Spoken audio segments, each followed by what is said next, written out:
Assalamualaikum warahmatullahi wabarakatuh. Yang terhormat dosen metodologi penelitian dan rekan-rekan yang saya banggakan. Perkenalkan, saya Lulu Repalina Setiawan dengan nomor pokok mahasiswa 111211851. Di sini saya akan memaparkan materi mengenai analisis keuangan industri tinjauan kinerja perusahaan rokok yang merupakan proposal penelitian saya.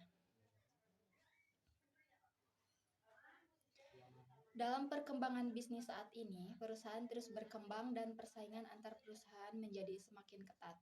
Keuangan sangat penting dalam bisnis apapun, oleh karena itu, permasalahan keuangan perlu menjadi perhatian dan hal ini berarti seluruh perusahaan perlu berhati-hati dalam menetapkan kebijakan agar dapat bertahan dalam persaingan dan menjaga keberlangsungan perusahaan.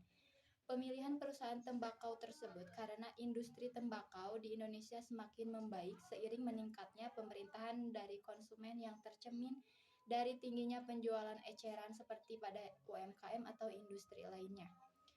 Titik pangsanya di pasar berkembangnya meningkat secara signifikan. Hal ini menyisakan peluang besar yang terbuka untuk investasi. Begitu juga ada manfaat dan tujuan dari penelitian ini, yaitu untuk memberikan masukan atau informasi kepada perusahaan dan investor untuk memprediksi kinerja keuangan pada perusahaannya. Juga sebagai referensi tambahan untuk memperluas penemuan ilmu pengetahuan atau penelitian pada tahap selanjutnya. Untuk tujuannya, mendeskripsikan atau menjelaskan karakteristik kinerja keuangan yang go publik yang sudah terdaftar di Bursa Efek Indonesia. Kinerja keuangan juga suatu perusahaan yang merupakan hasil yang dicapai oleh perusahaan dan berfungsi sebagai indikator untuk menentukan kesehatan perusahaannya.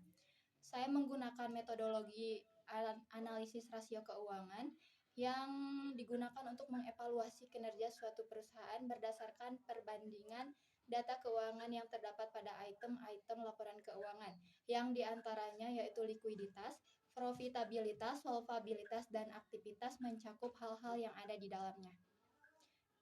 Ini untuk beberapa tabel yang saya cantumkan hasil dari likuiditas dan profitabilitas. Dapat dilihat oleh Ibu dan rekan-rekan semuanya. Untuk likuiditas pada PT Gudang Garam dan PT Sampurna, berdasarkan tabel di atas, itu merupakan periode dari 2019 dan 2022. Perusahaan yang memiliki rasio tertinggi yaitu PT Sampurna.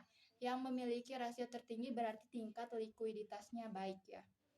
Untuk profitabilitas, perusahaan terlihat bahwa masih di PT Sampurna memiliki rasio yang tertinggi.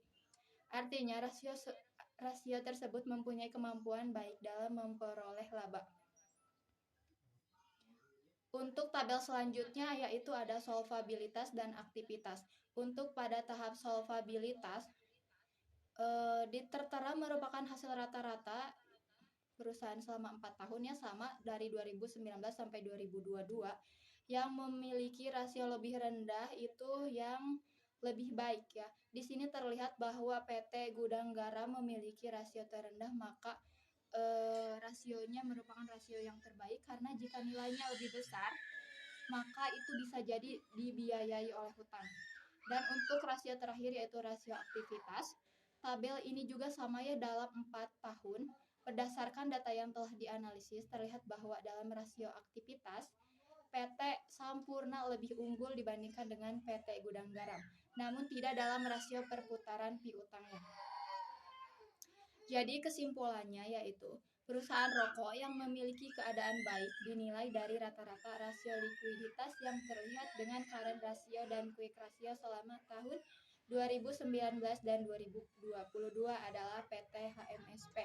Perusahaan rokok yang memiliki keadaan baik dari rata-rata rasio profitabilitas yang dinilai dari return on investment, return on equity, dan net profit margin selama tahun 2019 sampai 2022 merupakan PT Sampurna.